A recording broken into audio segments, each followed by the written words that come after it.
Dear young learners, शुभ आशीष। आज का हमारा टॉपिक है ऑक्सीकरण एवं अपचयन। तो आइए इसको बहुत ही ध्यानपूर्वक पढ़ें। तो सबसे पहले ऑक्सीकरण। नंबर 1 पहचान। किसी पदार्थ का ऑक्सीजन से संयोग होता है। किसी पदार्थ का ऑक्सीजन से संयोग होता है तो वो ऑक्सीकरण होता है। जैसे C+O2 is equal to CO2। इसमें कार्बन के साथ ऑक्सीजन का संयोग हुआ तो इस तरह से ये ऑक्सीकरण क्रिया हो गई।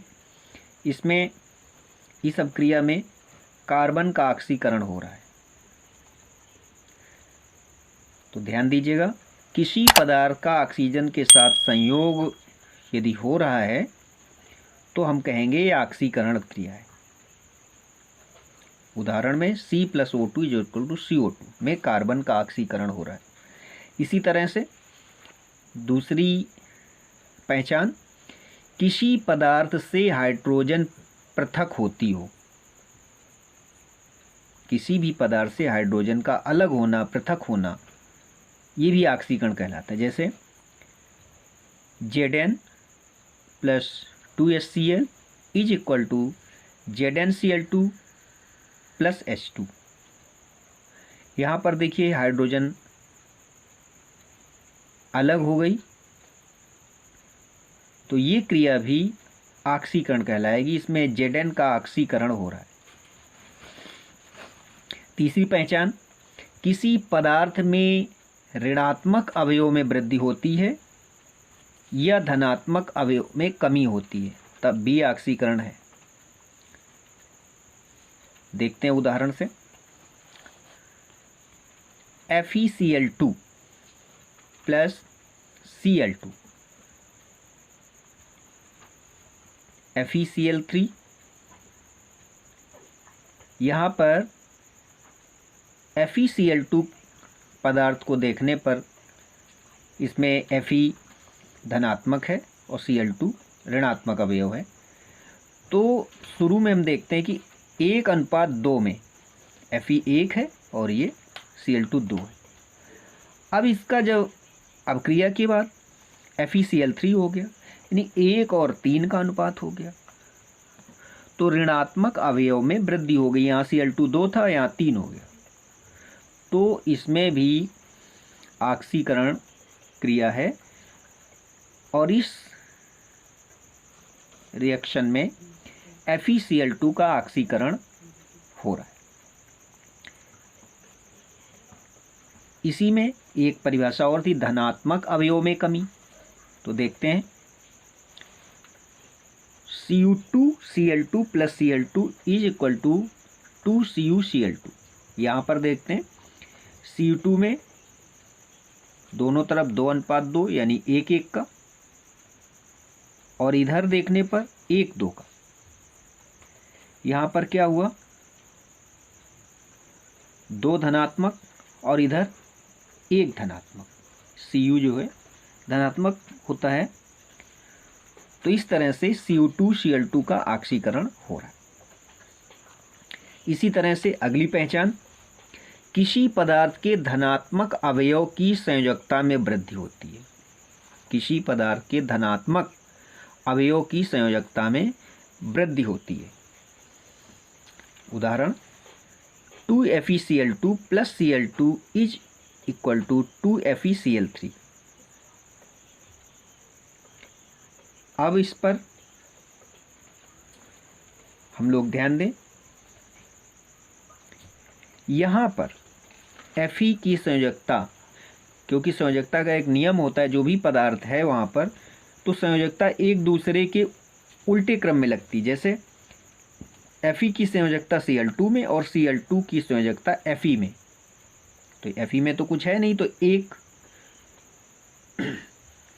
इस तरह से Fe की संयोजकता 2 और इधर Fe जो धनात्मक अवयव है उसकी संयोजकता हो गई 3। तो किसी पदार्थ के धनात्मक अवयव की संयोजकता में वृद्धि जब होती है तो उसको हम लोग आक्सीकरण कहते हैं।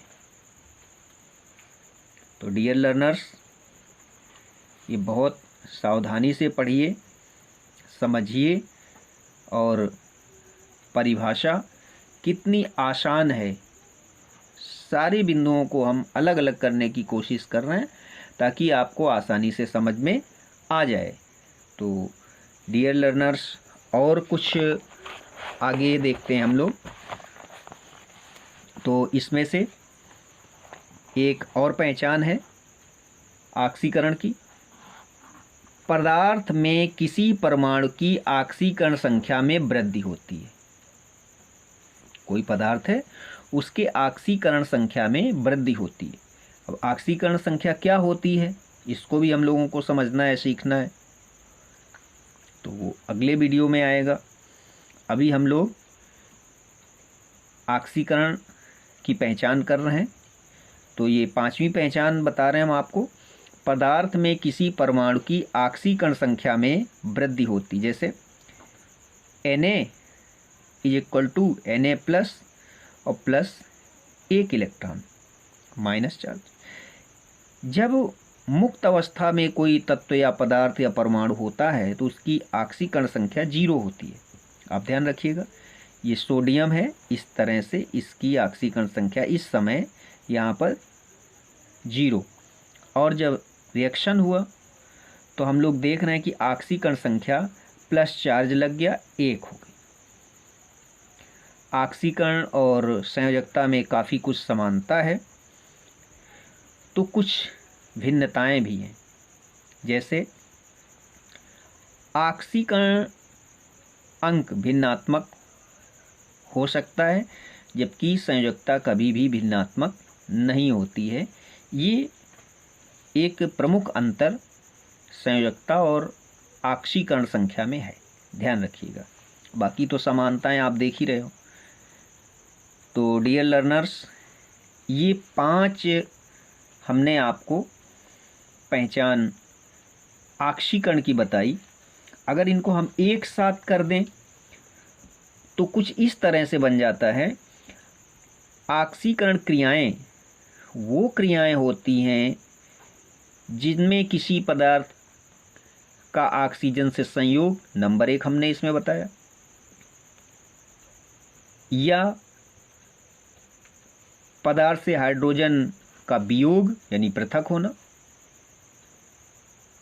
या पदार्थ के ऋणात्मक अवयव के अनुपात में वृद्धि, या धनात्मक अवयव के अनुपात में कमी होती है, तब भी ऑक्सीकरण होता है।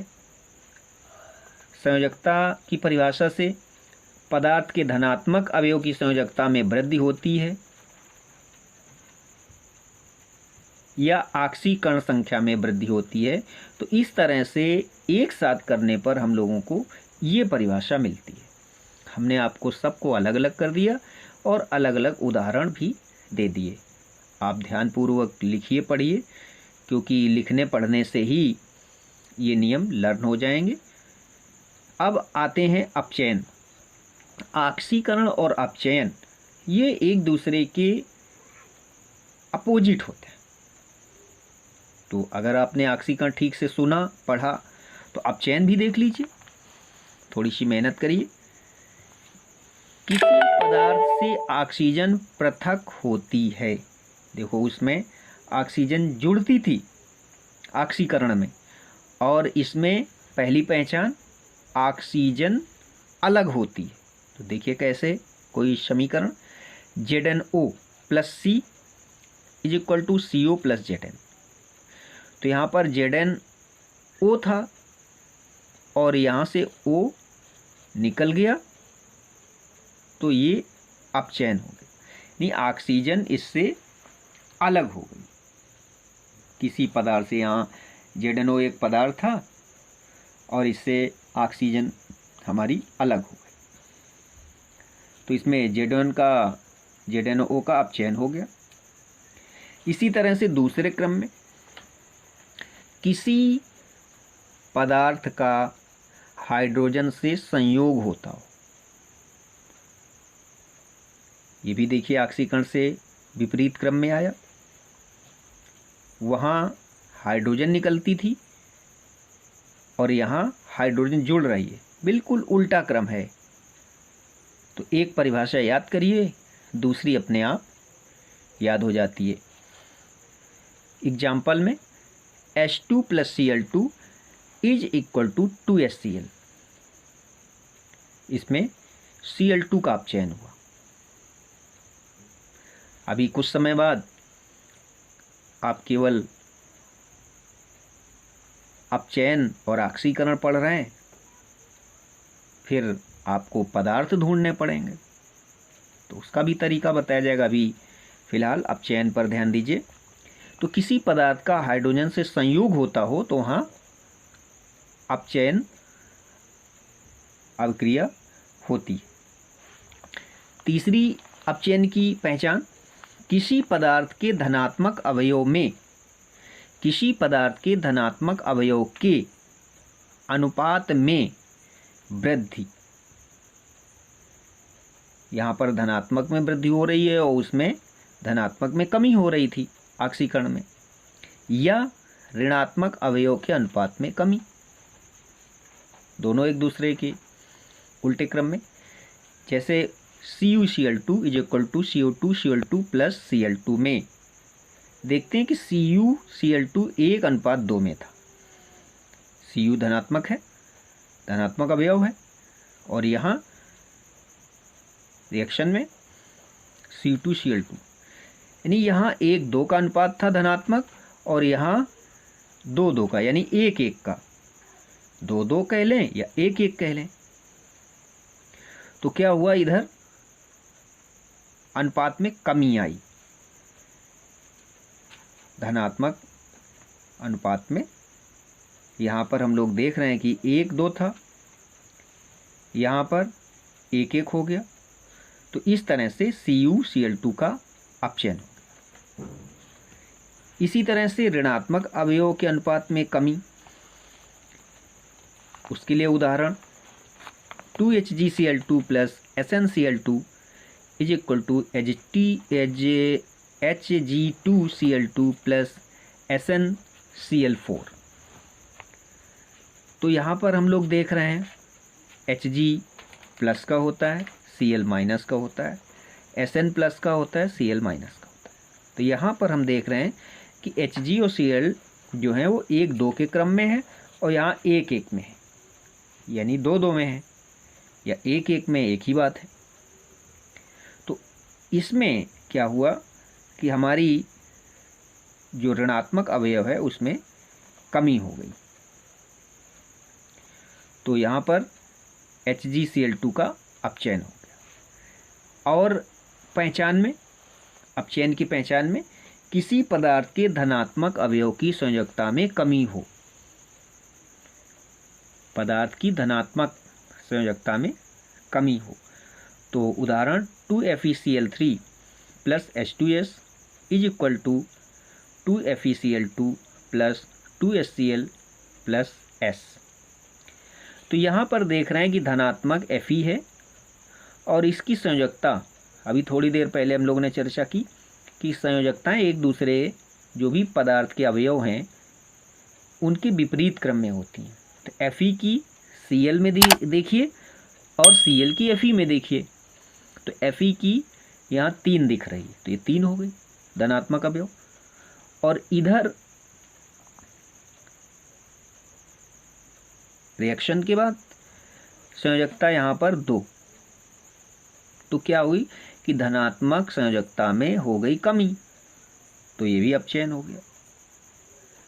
तो कभी कभी बोर्ड पेपर में इस तरह से पूछ लिया जाता है, कोई समीकरण दे दिया गया और उसमें कहा गया कि ये कैसी अभिक्रिया है, तो आप इन्हीं परिभाषाओं के ध्यान में रखते हुए पहचान से आप अपचयन या ऑक्सीकरण पहचानिए। चलिए एक और देखते हैं। पदार्थ में किसी परमाणु या तत्व की ऑक्सीजन संख्या में कमी, ऑक्सीकरण संख्या में कमी हो जाती हो। एक उदाहरण देखते हैं, वो उदाहरण इस तरह से है। Cl2, इसमें 2 इलेक्ट्रॉन मिल गए तो 2Cl माइनस का हो गया। तो यहाँ देखते हैं मुक्त अवस्था में किसी भी परमाणु पदार्थ की संयोजकता जो होती है वो 0 होती है, और रिएक्शन के बाद इसमें माइनस का चार्ज लग गया तो -1 ऑक्सीकरण संख्या हो गई। तो क्या हुआ, Cl2 का अपचयन हो गया। मतलब क्या हुआ कि जो भी यहाँ पर परमाणु है या परमाणु का अवयव है या पदार्थ का अवयव है, उसके ऑक्सीकरण संख्या में कमी का हो जाना, ये हमारा अपचयन होता है। तो अगर इस तरह से हम सारी परिभाषाओं को एक में मिला दें तो कुछ नियम इस तरह से बनता है। अपचयन अभिक्रियाएं वो क्रियाएं होती हैं जिनमें किसी पदार्थ से ऑक्सीजन पृथक होती हो, या किसी पदार्थ का हाइड्रोजन से संयोग होता हो, या किसी पदार्थ के धनात्मक अवयव के अनुपात में वृद्धि होती हो, इसका उल्टा ऋणात्मक में कमी होती हो, किसी पदार्थ में धनात्मक अवयव की संयोजकता में कमी होती हो, या ऑक्सीकरण संख्या में कमी होती हो। तो इस तरह से डियर लर्नर्स, आप ध्यान दीजिए ऑक्सीकरण और अपचयन में। और अभी हमने बताया कि ये संयोजकता से कुछ मामलों में भिन्न है, बाकी तो संयोजकता के जैसा ही लगता है, लेकिन संयोजकता से कुछ मामलों में भिन्न है, जो अभी हमने बताया कि संयोजकता कभी भी भिन्नात्मक नहीं हो सकती है, जबकि ऑक्सीकरण संख्या भिन्नात्मक भी हो सकती है। तो डियर लर्नर्स, शुभ आशीष।